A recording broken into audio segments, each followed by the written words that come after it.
while I'm filming. There's my little sleeping babies. Hi, welcome back to my channel. Thank you for joining me for today's video. That was my palette of the day that just fell. I had it there to share with you. Let me see if it's broken. No, thank God. This is what I love about Urban Decay palettes. They travel so well. You know, they're a really sturdy formula. Anyways, this is the palette that I have on my eyes today, if you're curious. And I will just give you a little close-up of the eyes. I did not film this look, but I did enjoy playing with this palette again today. I love Urban Decay palettes. Anyway, so I might as well take this opportunity to share all the affordable brushes that I picked up during most of those trips to the Ulta store to pick up my in-store purchases, or just when I was perusing around, as well as a couple of other locations that I picked up these brushes from. So yeah, I just want to have a little bit more of an understanding of some of these other more like affordable brush brands that I have never shopped before, or, you know, just that were like new shapes and stuff like that, so that I can, you know, I like to have a full range of opinions from like really, really affordable all the way to high end, if I can hack the high end, you know what I mean? But anyway, okay. So let's start off here with when I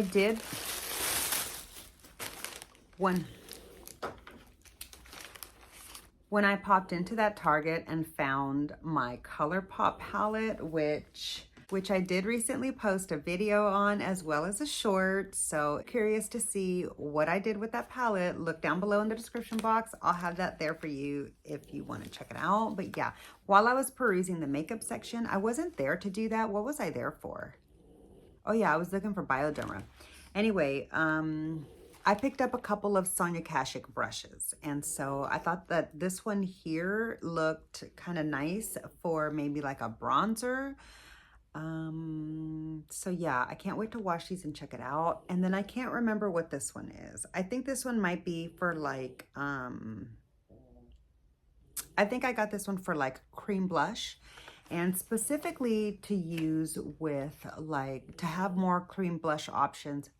Yeah, to have more cream cheek options. Wait, to have more cream cheek brush options in my stash so that I could have a brush designated for each of these sticks in case I decide that I don't want to directly rub those products onto my face. Maybe I want to like take it off with the brush and then apply it. So I just wanted to get some brushes lined up for some of those products.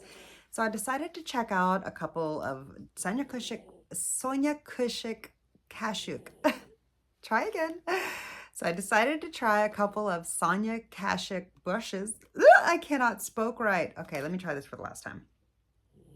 So I decided to try a couple of Sonia Kush face brushes and see how they go, because I did enjoy the eye brushes that I picked up like a super long time ago, and I finally used them. It was a couple of different like lid shaders or something like that. I digress. So I picked up, so the affordable brush haul is, these are actually like some of the most expensive brushes from all the brushes that I picked up. So I'm not even sure that I really should include these as affordable, because this brush was like,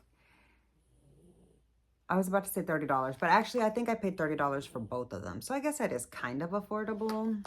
Anyway, all right.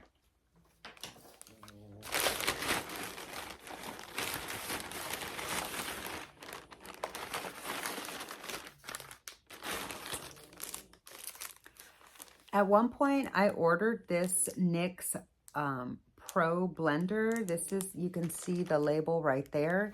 This is a natural haired blender, and I've been really curious to see how this brush performs, because this was $12 at Ulta, and I've seen it as low as $9.99, I think it was, on the Ulta, I mean on the NYX website itself, and even Macy's.com.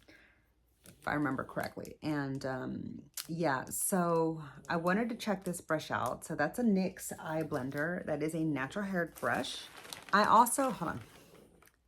I also made myself like my own little customized intro starter set to the e.l.f. brushes. A lot of people have and rave about e.l.f. brushes, and I don't have any that I've used and tried. So I thought this would be fun to check out. I picked this up for a cream product, even though I think it's meant to be for like the putty primer, because it's got like a little scoop thing at the end.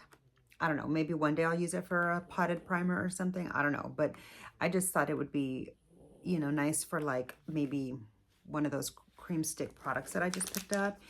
I got this as a little like cheek brush to see how soft it is, since it's one of the fluffier brushes.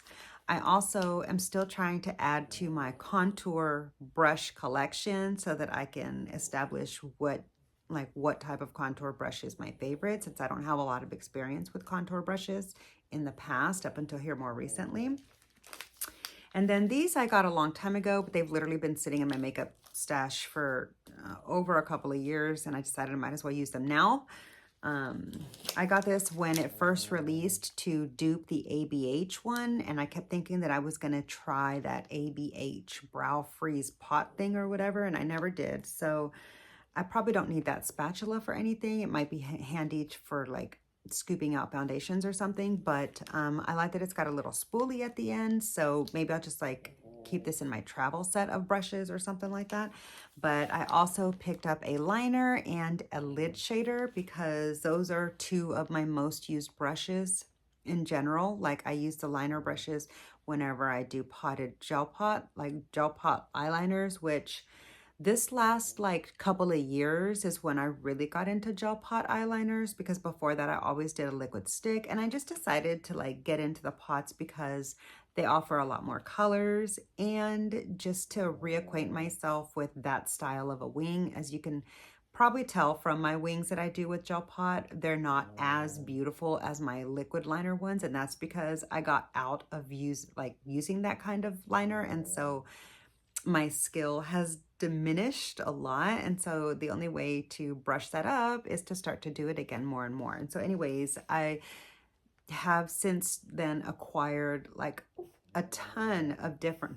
maybe like a dozen different brands of these eyeliner brushes, so that I can determine like again which ones are my favorite, and also just to have a bunch of them on hand, because typically when I'm going to do a gel potted liner look, I like to use a clean liner for each, like a clean liner brush for each eye, so that I have the same level of thickness and pigmentation or whatever in my line from one eye to the next. I know that's being a little nitpicky, but you know, to each their own. You can use the same brush if you want. Anyway, so I like to have two of each style brush that I try. So I find it a little peculiar that I only picked up one.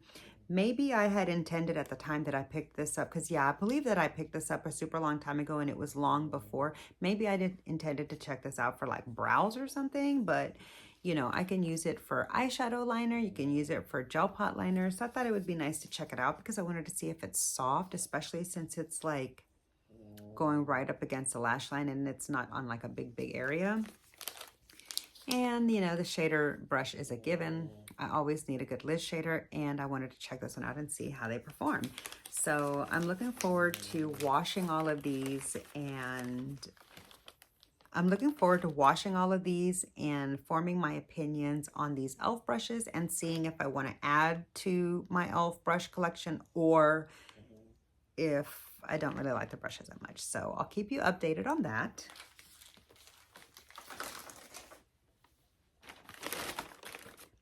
When I picked up that Japanesque, not Japanesque, what is this, J-Cat?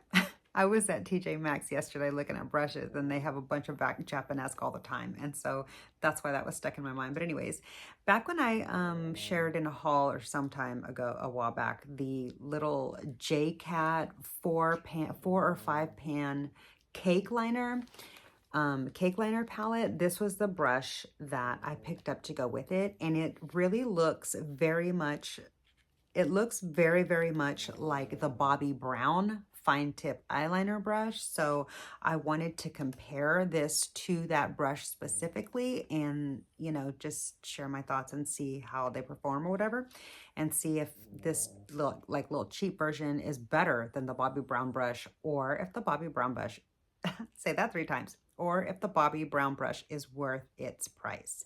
I will say, I got mine on sale. I wouldn't have paid full price for it, and I would advise looking at the cosmetic company store for it. Don't go and like pay full price for them unless you just want to drop your cash everywhere you go, you know, to each their own. But I try to save a buck. It's just how I roll. So anyways, I'm excited to try this out with a gel pot or cake liner. Oops, I'm gonna have to pick that one up. But this is the Believe Beauty foundation buffer. I got a couple of other Believe Beauty brushes, just one. So I picked up 2 different Believe Beauty brushes that I wanted to try. One is the big fluffy powder. You can use this for like setting your face or possibly even for bronzer. So I thought that might be fun to check out. And I got a fluffy eye blender because I wanted to see how soft these brushes are for when, you know, for fluffy. Like I wanted to see how their fluffy brushes like stack up in softness.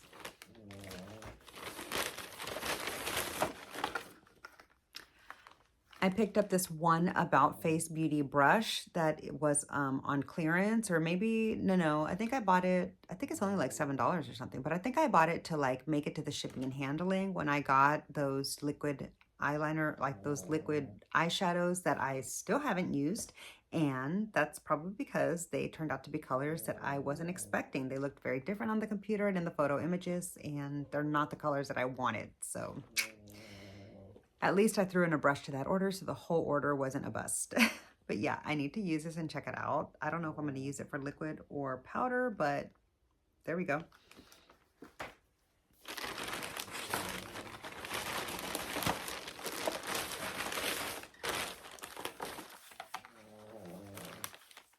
While I was picking up a bunch of stuff for the Ulta, while I was picking up one of my in-person orders at the Ulta 21 Days of Beauty sale, they were having a huge affordable brushes sale, like on all of their like drugstore brands of brushes were, I believe it was like 30 or 40% off, something like that. And I was like, let me finally check out what these are like. And I only ended up getting this because it was so affordable, and I like the little tin. I thought that would be cool to store some makeup in, like when you travel or whatever.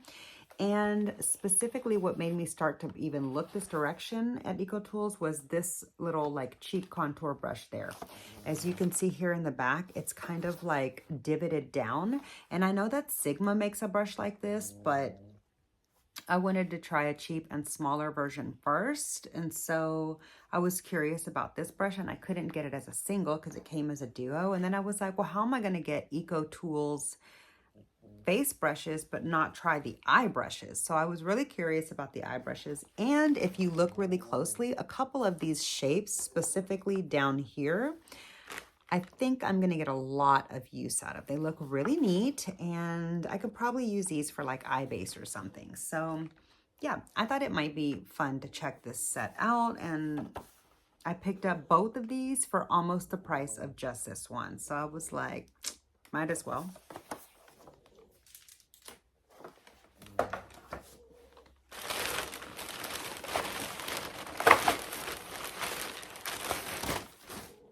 And then last but not least, part of that affordable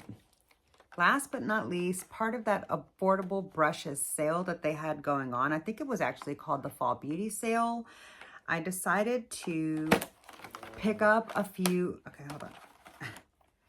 I decided to finally pick up a few Real Technique brushes that I had been curious about ever since they released. And we'll start with this one because this one's been out the longest. This is kind of like a weird cheek brush. I thought it might be fun for like a bronzer or contour moment. And not too long ago, they released their super, super, super big fluffy honkin' brushes. And so I decided to check out this massive stippling brush. You can use this for like powder. You can use this for buffing out the face at the end. You can, I thought maybe I would like this with that really, really dark bronzer that I picked up. And I just wanted to see what this big fluffy brush was like. Even though the fluffy face brushes from Real Techniques are pretty good, they're not quite soft enough for me at this point in my life. They used to be just fine for me in my 30s, my late 30s, and even my super early 40s. But once I got into like mid 40s, now I'm in my like late 40s. Once I got into mid 40s, I noticed that my skin wanted softer brushes on my face and eyes. And so that's when I started getting into Fude and super luxurious brushes. But that hasn't changed my love still for brushes in general. And so I still like affordable brushes. And since, a lot of people shop these more basic brands that you can find at the everyday market, as opposed to having to place like special orders or going to luxury sites or whatever, I just wanted to be able to have like my own opinion and have an understanding of like what they feel like and see how they work for me. Maybe they'll become favorites, maybe they won't, but I will be sure to keep you updated on all of that. So that's going to do it for today's haul, y'all. Thank you so much for joining me and hanging out with me. If you made it this far, put a yellow heart down below, yellow to signify the color that I'm wearing today, as well as the little pop on the lower lash line inner corner of today's makeup look. And yeah, so if you did enjoy today's video, I would really, when my hair falls on one side, it bothers me, sorry. Anyways, if you did enjoy today's video, I would really appreciate if you click the like button, because it really does help my small channel out so much. And make sure you're subscribed to my channel before you go. Click the subscribe button down below. It is absolutely free to subscribe to me. So I would love if you would subscribe to my channel, and I hope to see you in my next video. Bye.